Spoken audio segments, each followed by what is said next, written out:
आज हमारे सचिन भैया को चौथी बार पैक्स अध्यक्ष से जीतने की खुशी में आज हमें यहाँ मंच पे बुलाया गया है।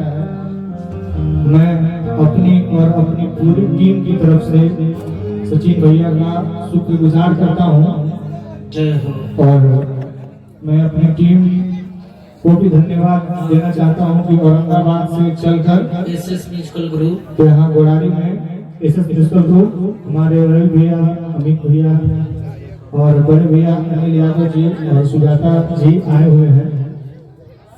तो आज इस 2024 के मंच पर मैं कुछ प्रस्तुत करूंगा।